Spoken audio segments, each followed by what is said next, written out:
você começa a desenhar qual seria a melhor solução para aquilo. A gente está falando de tecnologia, nós três aqui na mesa vivemos de tecnologia há muito tempo, mas não é sobre tecnologia, é sobre gente, é sobre como a gente muda a forma como as pessoas interagem com as coisas.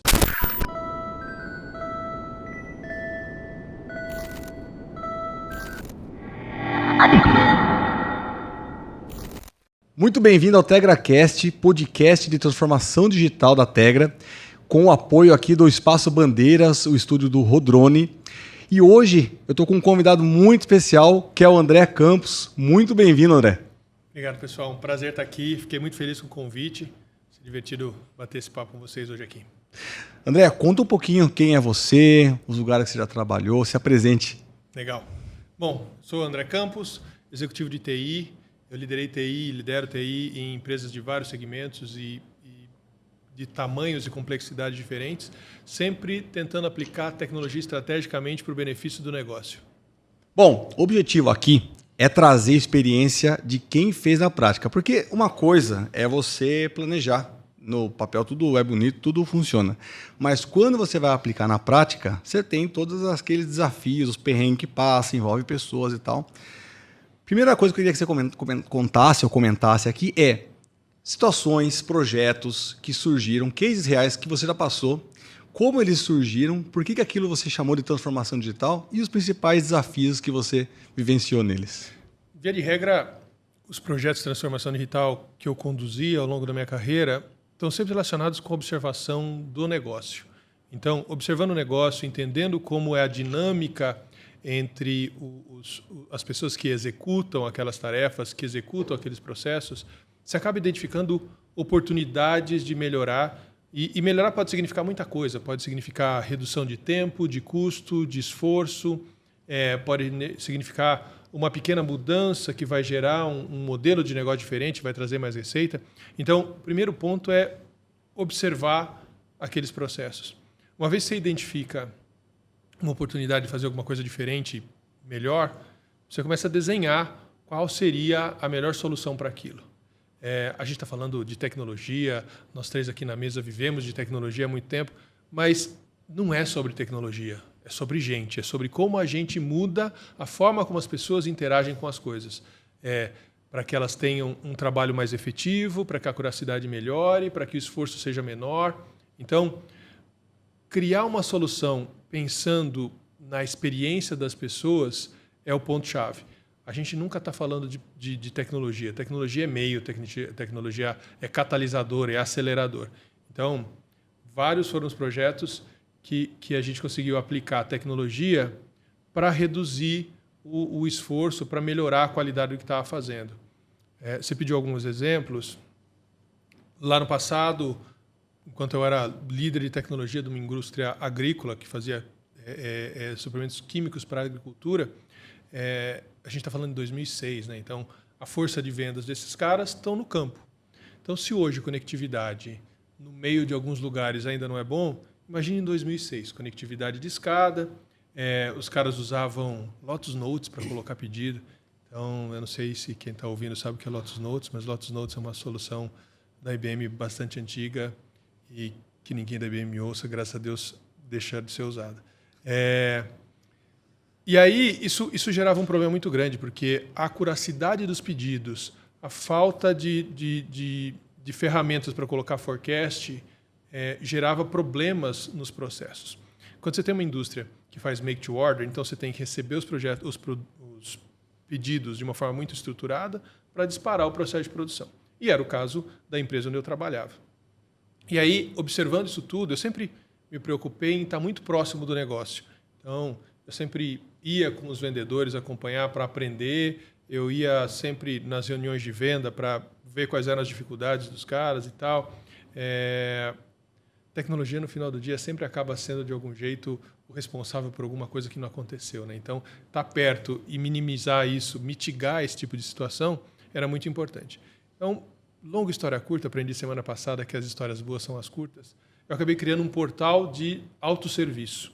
Um portal em que os vendedores colocavam seus pedidos, os clientes podiam visualizar as interações, então ver informações financeiras, ver o status dos seus pedidos. Os vendedores também podiam colocar forecast. A gente conseguiu melhorar a curacidade do forecast de venda para acima de 85%, o que era um puta ganho naquele momento. E reduzimos também o esforço que era gerado em cima de customer service. Imagina os caras com clientes ao longo do Brasil inteiro, no telefone, atendendo para falar: o seu pedido está agora na esteira de não sei o quê, o seu pedido está indo para a logística, o seu pedido... E aí foi. Para completar isso tudo, e isso foi bem divertido, porque é aquele tipo de coisa que é a cereja do bolo e ninguém acredita antes de estar pronto, mudanças de estados eram mandadas por SMS para o vendedor e também, se o vendedor deixasse, para o representante do cliente que estava fazendo a compra. Isso era muito legal, assim, é muito besta, né? A gente pensar agora que SMS ajudava no tracking de um processo, isso gerou um ganho bem interessante. E aí, isso começou sendo usado no Brasil, foi usado na América Latina inteira, naquela época era o CIO Latam, começou a ser usado um pouco nos Estados Unidos, e aí eu deixei a empresa, fui fazer outra coisa da minha vida, não sei se eles continuam com a ferramenta ou não. André, você citou a questão de que não é sobre tecnologia, né? Sim. É sobre pessoas. E hoje, o cliente do agrobusiness, por exemplo, ele já tem uma necessidade de uma confiança muito grande com quem ele faz negócio, com quem ele relaciona no dia a dia. Isso hoje, a gente está falando de 2023. Imagina 2005, né, que você comentou. 2005, como que era esse desafio, cara, de você saber que a tecnologia é um meio, você sabe como colocar ela para ajudar, simplificar a vida do teu cliente, mas ele ainda tem uma necessidade maior e um desconhecimento sobre tecnologia maior também. Isso lá atrás. Cara, é construir e mostrar. Toda vez que você vai fazer uma transformação digital, de novo, não é sobre tecnologia, mas é aplicação de tecnologia. Então, se você vai inserir um negócio desse, uma nova tecnologia, você tem que mitigar riscos e mitigar impactos. Então, você tem que achar formas de fazer com que as pessoas, os usuários, as pessoas relacionadas com aquilo percebam que aquilo é um benefício e não um problema. Estratégias de rollout são imprescindíveis para fazer com que isso funcione. Planejar muito bem a escalada da adesão daquela nova solução é muito importante, porque a gente está falando de pessoas, né? A gente está falando muito disso, então, se a gente puder deixar alguma coisa para quem está ouvindo isso, é sobre pessoas. Transformação digital é sobre pessoas. A escalada disso, a transformação das pessoas, tem que ser gradativa, então a gente tem que estar sempre preocupado na mudança cultural. A gente normalmente está tirando alguém de um processo essencialmente manual para um processo, com sorte, bastante automatizado. Então, se você não vê as coisas acontecendo, você fica na dúvida, né? Então, tem que ser gradativo. Então, a gente fez isso em ondas de funcionalidade, em ondas de abrangência regional e de clientes. Então, você pega alguns pilotos de prova, uns que geram mais resistência, para você aprender como lidar com resistência, um que não tem resistência, para você validar a efetividade da solução que você está colocando de pé. Então, tudo tem a ver com observar e criar a estratégia adequada para aquele cenário. Não tem uma fórmula mágica, não tem uma receita de bolo que caiba em qualquer coisa. O André, eu conheço o André faz um bom tempo. E além de ele ter passado por várias empresas, ele é um cara muito focado em trazer uma estratégia que ela consiga manter de pé a operação com a inovação. Ele sempre teve essa preocupação nos lugares que ele passou, que eu conheço. E aí, André, a minha pergunta é a seguinte, porque operação, segurança, manter de pé, SLA, suporte e tudo mais, demanda uma bela energia, versus você inovar. Como que é essa gangorra? Como que é esse equilíbrio? Cara, tem que se manter equilíbrio. Eu acho que a obrigação número 0 de qualquer líder, de qualquer executivo de tecnologia, é entregar o básico bem feito. Que nem eu já ouvi algumas vezes, se você não entrega o pão na chapa com um cafezinho logo pela manhã, não adianta você criar uma solução mirabolante de transformação digital, porque aquilo não vai ter tanto valor. Então, garantir que as operações estão sendo suportadas e estão sendo executadas da forma adequada é a sua obrigação principal. Normalmente, eu costumo separar ou segregar e focar a equipe para cada tipo de operação. Então, sustentação, como eu costumo chamar, é sempre focado em manter a casa funcionando.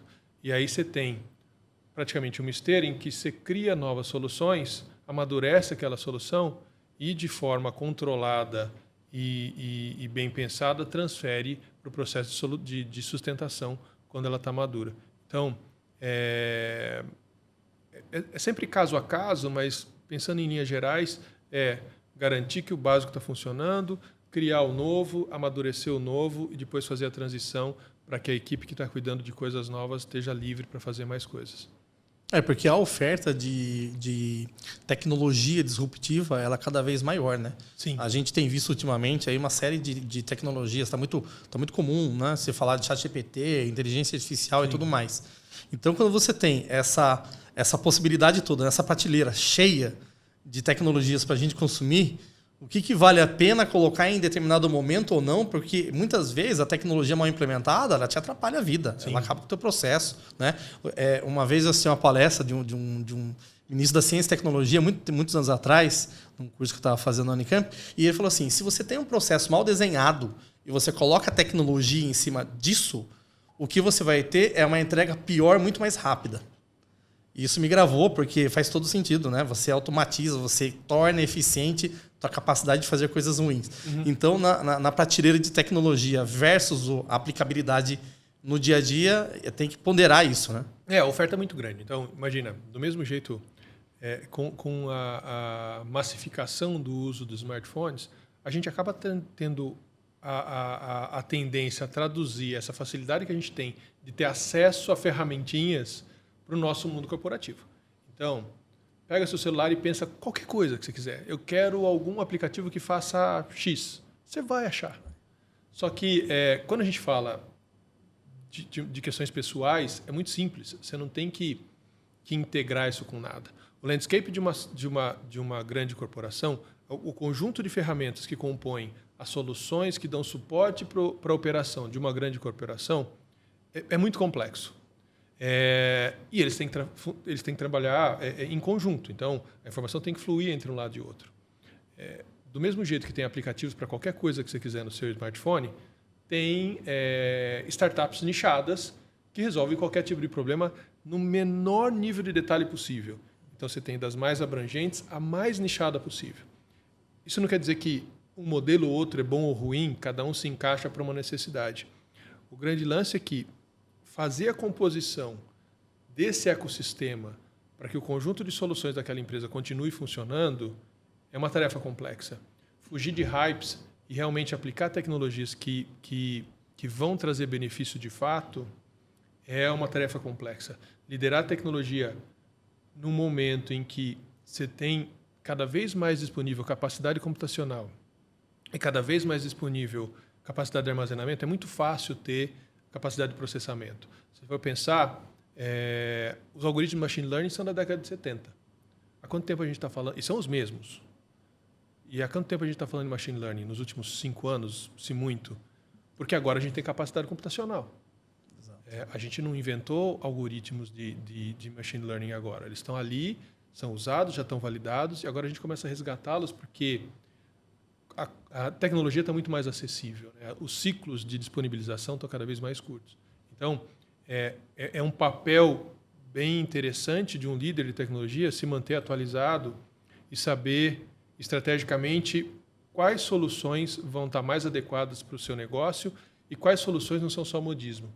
Porque aplicar modismo é uma tentação, né? Você vê aquele negócio legal, é sexy ter uma coisa nova, mas não necessariamente você vai trazer benefícios. E também tem coisas que têm começo, meio e fim muito curto, né? Não vou citar nada para ninguém fazer comentários negativos, porque depois eu falo de alguma coisa que alguém é apaixonado, mas tem coisas que começam, muitas empresas entram no hype, porque tem empresas que precisam de hype para se manter relevantes, e o negócio morre, e os investimentos são todos feitos sem muito resultado. Então, todo esse contexto é importante para saber qual vai ser o seu roadmap, né? Qual vai ser o seu plano de evolução. Cara, você tocou num ponto super relevante, que é a questão de resultados, né? Porque transformação digital, tecnologia, pode ser uma sacola pequena de dinheiro ou uma sacola gigantesca de dinheiro. E no final, o que faz sentido ou não é como que aquilo se mantém de pé, como que aquilo traz valor para a companhia. E aí, quando você pega a sua experiência, a sua visão sobre como montar o ROI dessa transformação digital, como que é o racional? Como é que você, o que que você coloca na fórmula, fala assim, ó, ROI de transformação digital, eu uso esses elementos aqui. A gente tem sempre que começar... no fim, é um grande balanço entre custos e retornos, né? Os custos não são só os custos diretos, os custos que a gente vê de cara, e o retorno não necessariamente tem a ver com grana, pode ter a ver com outras coisas quaisquer. Então, avaliar... Se a gente está falando em transformar, a gente está pegando uma coisa que já existe e mudando para uma coisa nova, que é feita de um jeito diferente, com a aceleração da tecnologia. Então, entender como aquela coisa já existe, entender como ela vai ficar depois de eu aplicar e qual é o custo de eu aplicar aquela tecnologia, vai me mostrar esse balanço. Você tem que pensar em quantas horas homens você vai economizar daquilo, quão mais eficiente você vai estar, que resultado diferente isso vai gerar para você, que receita nova aquilo vai gerar, ou uma coisa menos tangível, o quanto aquela experiência diferente que você está gerando para o cliente, e cliente pode ser o seu cliente de fato, aquilo que a gente sempre pensa quanto é cliente, o seu colaborador ou o seu fornecedor, que experiência diferente aquilo vai gerar e que benefícios essa experiência vai gerar? Vai gerar fidelização? Vai gerar lock-in de alguma forma? Então, isso tudo tem que entrar na balança. ROI, o ROI direto, o ROI que a gente está acostumado de investimento, retorno, é importantíssimo, mas não é a única coisa que tem que se levar em consideração. A gente tem que levar em consideração coisas que são intangíveis também, coisas que não vão gerar dinheiro que eu digo, receita maior ou despesa menor. Então, cada caso tem que ser analisado nesses detalhes, mas, em linhas gerais, quanto eu custava, quanto vai ser difícil para eu implementar e quanto vai ser o resultado final. Essa questão do ROI, ele é muito latente na cultura americana, né? Então, tudo que eles fazem com uma visão um pouco mais centrada, talvez mais objetiva, e entender isso por si só e fazer validações de hipóteses e tudo mais. No Brasil, hoje, o empreendedor brasileiro, você consegue enxergar ele, no geral, com essa visão de não só consumir a tecnologia por modismo, por hype, seja lá o que for, mas ele consegue vislumbrar um retorno sobre aquilo que está sendo construído? Eu acho que isso é extremamente necessário. Os que ainda não fazem isso, se continuarem não fazendo, vão ter algum tipo de problema. Então, eu acho que isso é um combo. Não dá para entrar numa jogada dessa, não dá para entrar num lance desse sem levar isso em consideração. Porque senão você é o cara que enxerga uma tecnologia sexy e traz ela para o seu negócio sem pensar nos retornos que isso vai trazer. Então, definitivamente, americano é extremamente linear. É 0 e 1. Ou é ou não é. Ou você consegue resolver o meu problema ou não consegue. Ou você vai me trazer risco ou você não vai me trazer risco. Ou isso vai ser bom do ponto de vista financeiro ou não vai ser. Então, não tem aquela coisa que a gente vê no meio do caminho, que a gente tem muito isso. O latino tem muito isso e a gente também. Então, começo, meio e fim e tem que dar algum tipo de resultado. A gente ainda joga um pouco com isso e tem um pouco de jogo de cintura. Na maioria das vezes, esse jogo de cintura é interessante, porque a gente consegue criar e entregar soluções diferenciadas, eu diria. Você não tem aquela solução engessada. Mas, se você não juntar esse jogo de cintura, que é muito positivo, com métricas de resultado, de retorno, em algum momento você vai estar colocando dinheiro na mesa de um jeito errado. Cara, jogo das vaidades. Fio feio ninguém quer, igual você falou no começo, normalmente sempre sobe para TI, né? Deu problema, ninguém quer. Então. Agora, fio bonito todo mundo quer. Claro.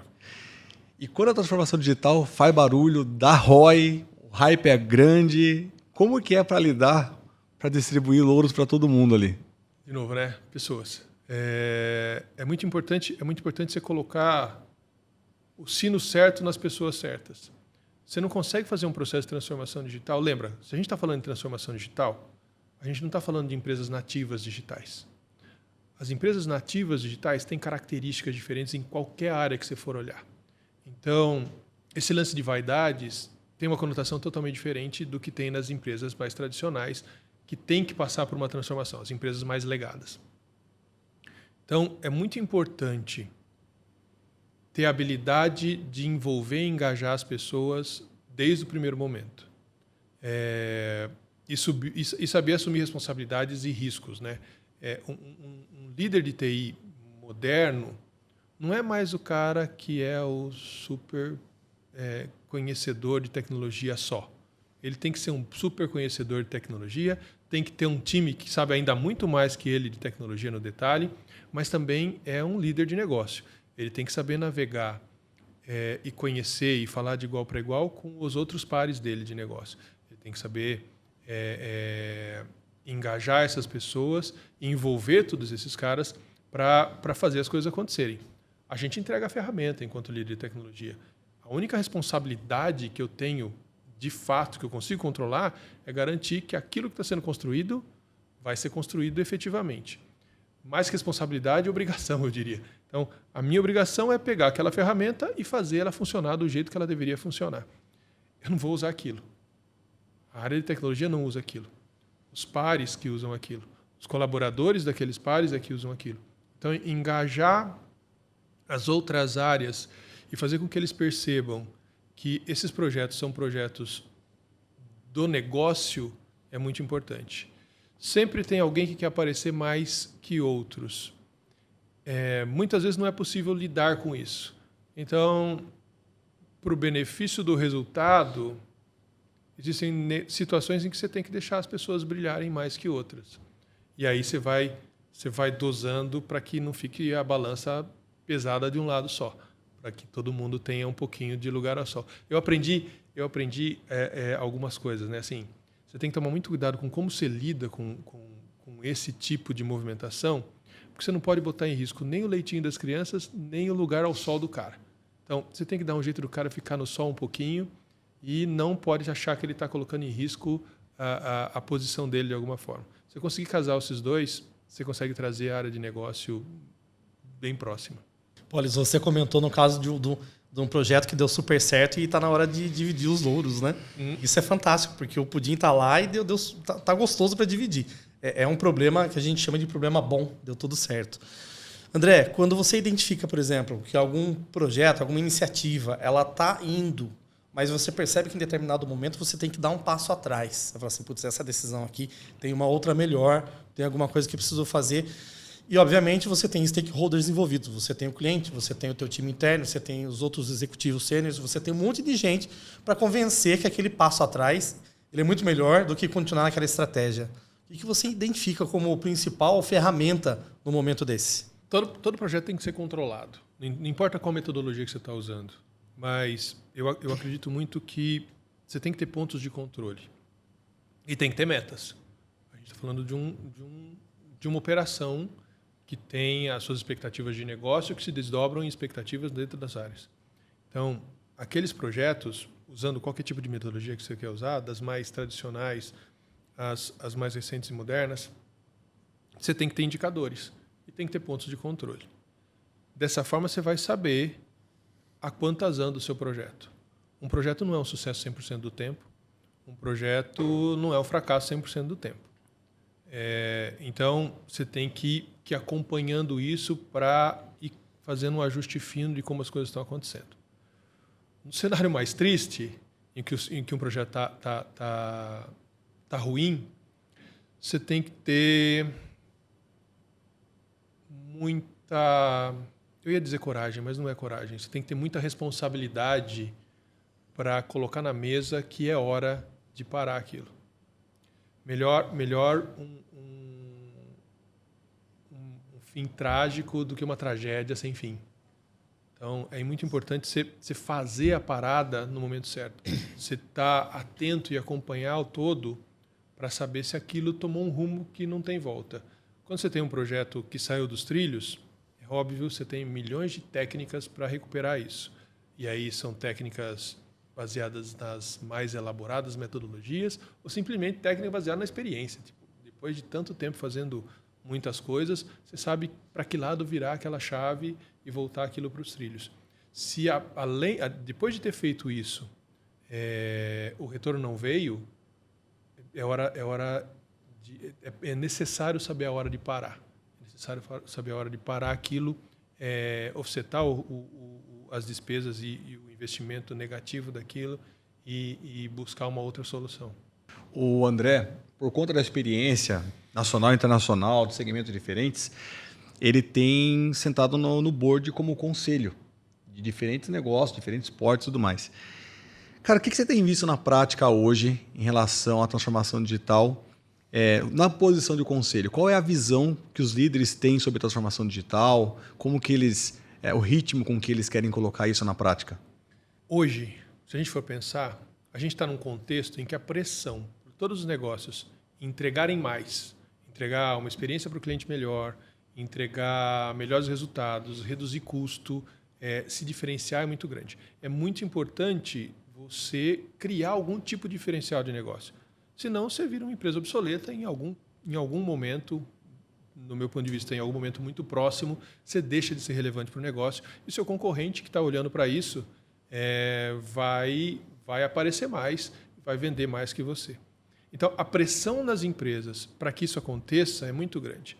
E essa pressão de fora para dentro, até de dentro para dentro mesmo, faz com que todos os executivos do negócio atribuam à transformação digital um bom caminho. Isso faz todo sentido. Então, várias iniciativas de transformação digital vêm acontecendo.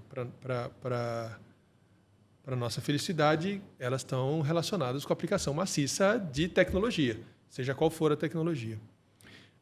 Se olhar para as empresas, você tem níveis de maturidade diferentes.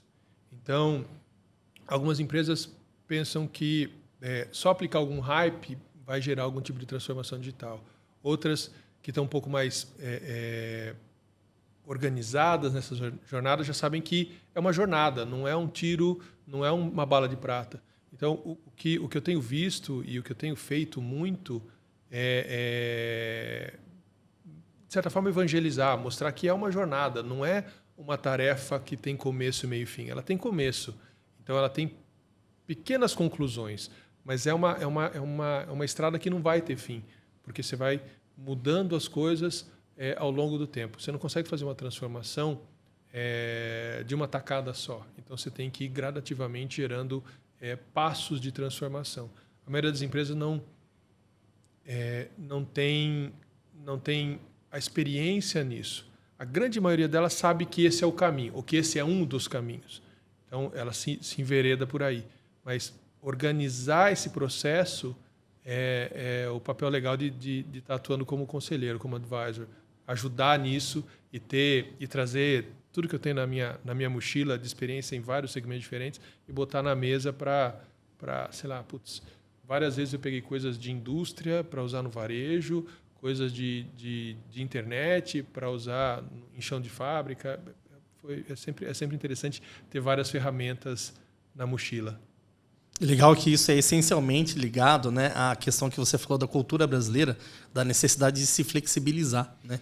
Porque muitas vezes esse 0-1, esse binário, esse cartesiano, se você só jogar ele por si só, você acaba matando também algumas ideias muito boas. Sim. Né? E quando você coloca essa flexibilidade em jogo, você traz também opções para a mesa que até então não existiam. Né?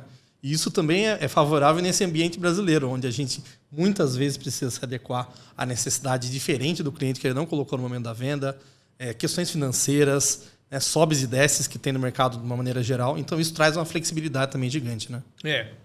E isso está relacionado também com um pouco de mudança de abordagem, né?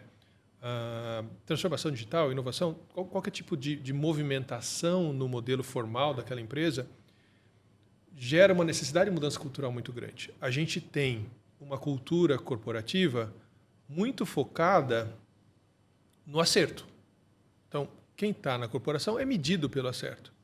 E quando você faz uma transformação, não necessariamente aquilo que você desenhou vai dar resultado do jeito que você desenhou na primeira vez. Então, algumas adequações, alguma questão empírica tem que estar ali. Então, essa mudança de cultura para a tolerância ao erro é muito importante. E essa é uma das grandes barreiras. Mas esse lance da gente ser ter mais jogo de cintura, conseguir jogar um pouco mais com as coisas, facilita muito. Tem outras culturas em que isso é muito mais duro. Então, empresas que têm uma cultura essencialmente americana ou então europeia, as coisas costumam ser um pouco mais duras, né? Para algumas delas, claro. Mas esse jogo de cintura ajuda bastante porque esse viés empírico da transformação digital e da inovação é muito importante. Você não vai acertar em 100% da primeira vez. Você tem que fazer uma recalibrada para poder fazer as coisas acontecerem. E ser tolerante a isso é imprescindível. André, imagine que está com a gente agora aqui o líder de tecnologia, gerente de TI, CTO, depende do tamanho da empresa, como é que é chamado, em que ele tem vontade de inovar. Mas tem dois cenários. Um é que ele tem vontade, mas o board, a diretoria, a presidência, não tem essa cultura. E tem um outro cenário também em que ele tem vontade, tem, né, esse desejo. Porém, aí não é o board necessariamente. Às vezes os próprios pares não colaboram. A pergunta é, como que eu, dentro da cadeira de tecnologia, posso influenciar para transformar essa cultura, essa visão, tanto da presidência sobre a questão da transformação digital, assim como dos pares? Não tem nada mais forte que resultado. Ponto. Você não precisa de grandes investimentos para fazer transformações. Você precisa de dedicação, de tempo. Se você olhar e estiver muito próximo do negócio, você vai encontrar oportunidades de fazer mudanças que vão trazer resultados positivos sem a necessidade de aplicação de algum dinheiro extra. Você consegue mudar coisas e aí isso vai reduzir o esforço que uma determinada área tem, vai melhorar o resultado de uma determinada área, vai fazer com que o relatório seja mais efetivo ou que execute em menos tempo. Então, tudo isso é transformação.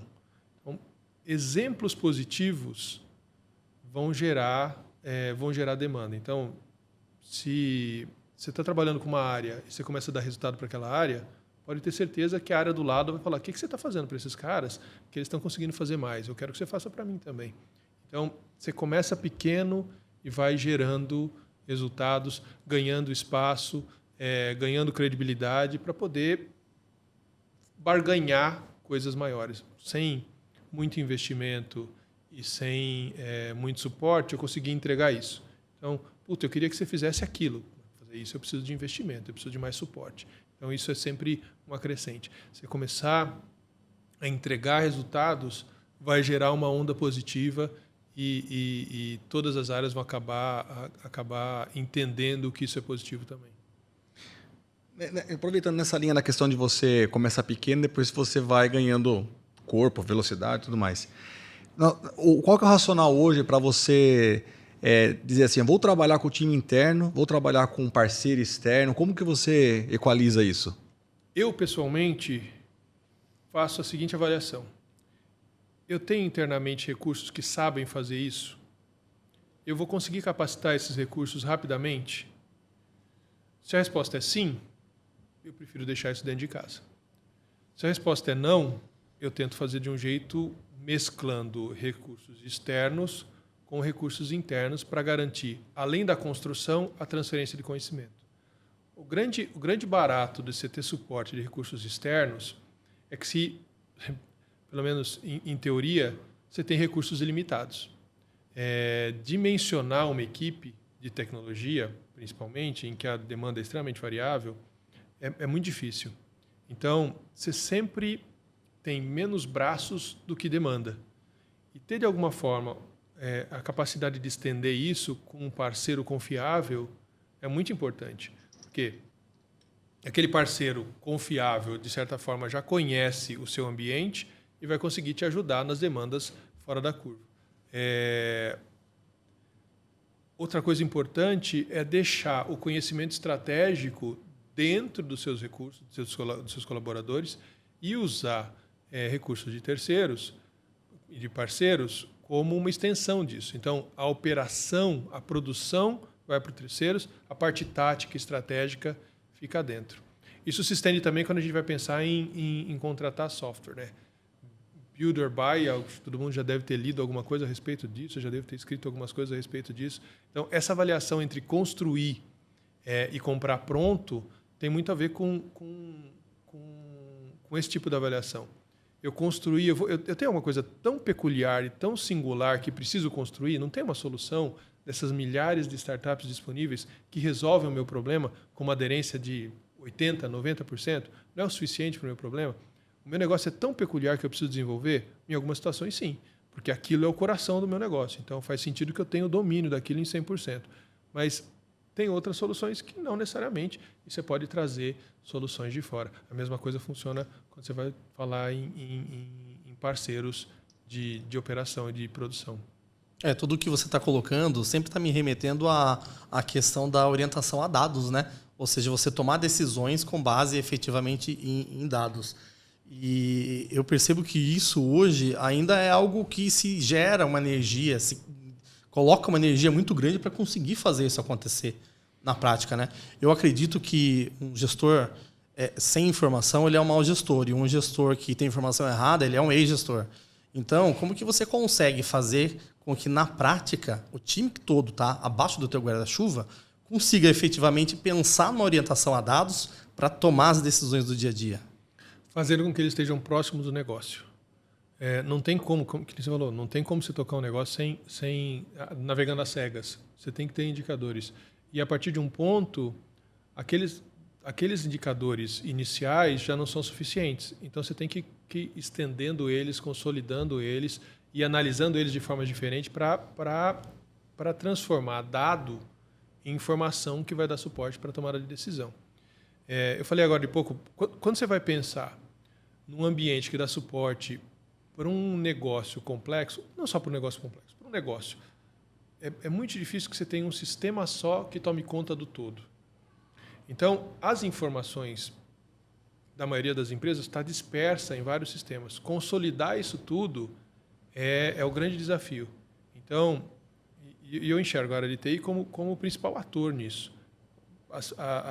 Por formação, por construção de trabalho, por construção de carreira, a maioria das pessoas que trabalham em tecnologia sabe da importância disso e toda vez que pensam na elaboração desse landscape, pensam em como consolidar. Porque você não está controlando só a operação. Você tem que olhar como a operação está funcionando. A gente pensar em IoT. A gente não tinha visibilidade não muito tempo atrás, a gente não tinha visibilidade do que acontecia na operação de equipamentos. Então, com a IoT, você consegue pegar informações e ir refinando isso. A mesma coisa é qualquer operação. Se você não pegar esses dados e ir refinando, pensando no varejo, quais são as características de um cliente que passou daquilo? Então, qual que é a característica de um cliente que vai lá uma vez por semana só? Que tipo de coisa ele leva? Por que ele vai lá uma vez por semana? Ou, no caso de atacarejo, onde eu atuei há algum tempo, como é que funciona um comprador que tem um pequeno negócio, em que ele revende os meus produtos, e um comprador que tem um pequeno negócio em que ele usa os meus produtos? Esses caras têm características diferentes. Então, eu posso agir com eles de forma diferente. Como é que eu vou fazer isso? Eu não sei o que está acontecendo. Então, para qualquer coisa relacionada com o negócio, eu tenho que ter dados mais elaborados. Então, essa construção é muito importante. E a facilidade é que você tem o time de TI já sabendo um pouco disso. Então, você consegue ir conduzindo e transpondo isso para as outras áreas de negócio.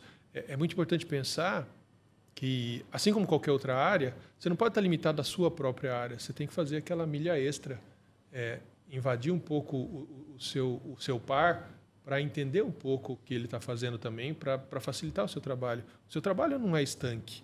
O seu trabalho é um pedaço de um processo como um todo. Então, antes de você vem alguém, depois de você vem alguém.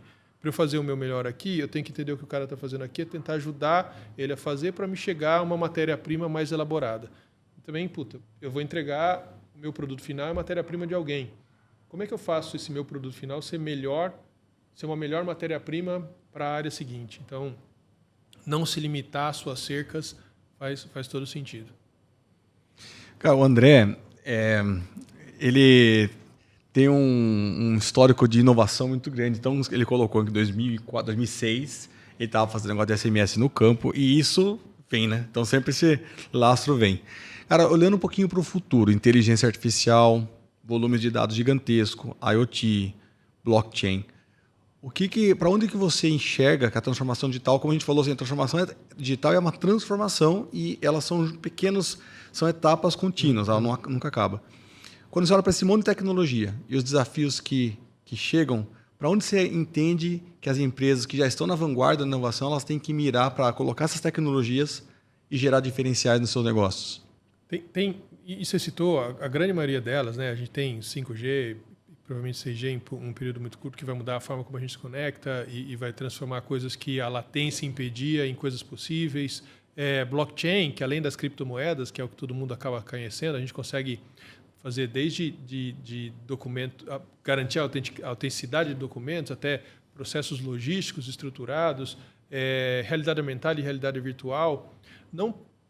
Eu não acredito muito na criação de um mundo paralelo, mas na extensão do mundo físico. Eu acho que isso pode ajudar muito em várias operações, de treinamentos a cirurgias, ao e-commerce. Eu acho que vários segmentos podem ser beneficiados por realidade aumentada, realidade virtual. Há uns 6 anos atrás, a gente tentou se enveredar disso, mas era muito novo, não tinha muito, não reverberou. Ficou legalzinho, mas não andou muito. Outra coisa interessante, computação de borda, edge computing é um negócio muito interessante. Então, se trazer processamentos para próximo do cliente faz com que se elimine problemas de conectividade e de latência. Então, o Uber processa a localização do carro ali no celular do cara. E mais outros exemplos de edge computing que podem ajudar também a minimizar a troca de informações e a dependência de conectividade e a latência que isso gera. Que mais que é interessante? Tem várias novas tecnologias que podem ajudar. Eu acho que o grande ponto de destrave de transformação digital, eu acho que está em 2 pilares para isso. Mobility, computação móvel. Então, o advento do smartphone fez com que muita coisa se destravasse. Isso facilita e alavanca muito a transformação. E a estrutura em cloud também. Um grande entrave para a transformação digital é a obsolescência técnica, são as limitações técnicas. Imagina que você tenha budget, você tenha gente, você tenha push cultural, os seus parceiros estão funcionando bem, mas você está sentado num legado em tecnologia obsoleta que não conversa com o ecossistema digital. Então, como você faz isso? Então, cloud ajuda muito na modernização da arquitetura. Todo esse processo de transformação digital tem necessariamente que passar por algum tipo de modernização de arquitetura.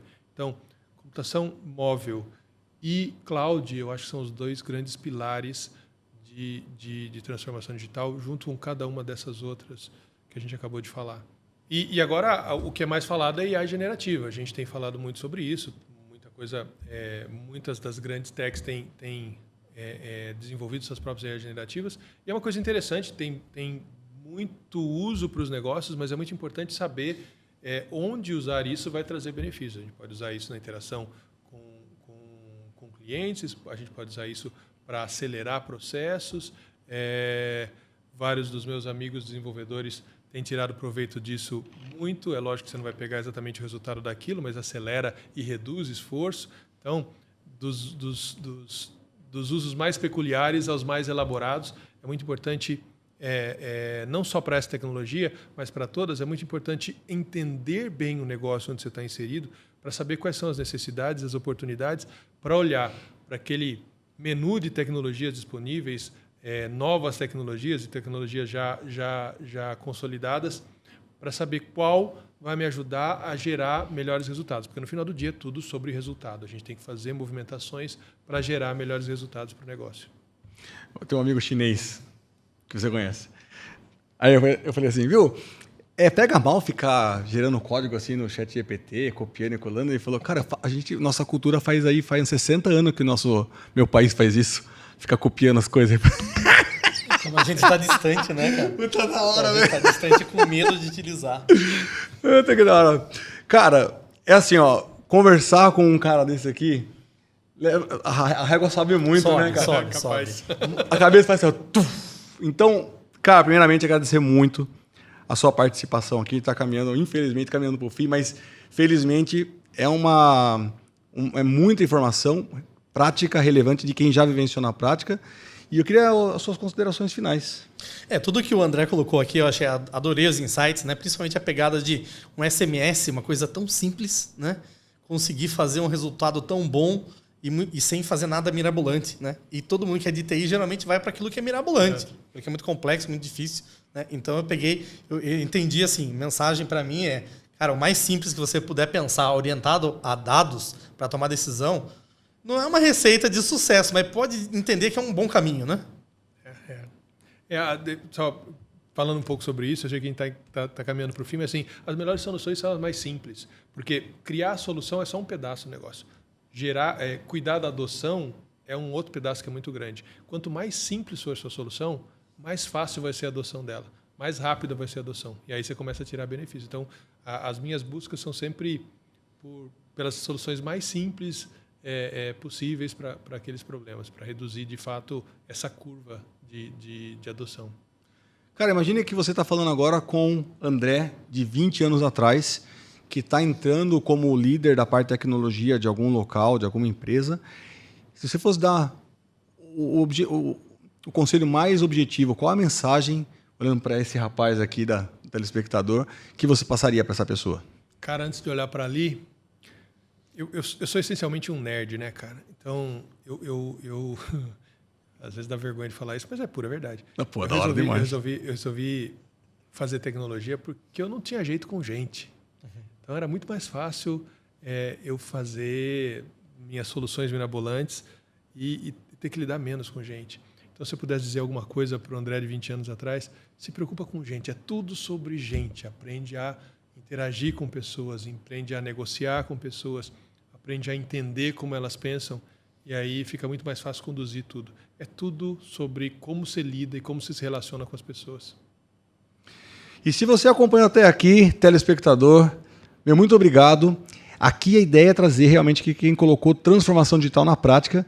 Então, a sua colaboração é extremamente importante. Então, curte, compartilha, ativa o sininho, faz seu comentário, coloca de forma assim as suas críticas, suas dúvidas, porque a gente quer cada vez mais levantar mais a régua, se bem que hoje a régua subiu bastante, né? Mas levantar a régua cada vez mais. Então, eu te espero no próximo episódio.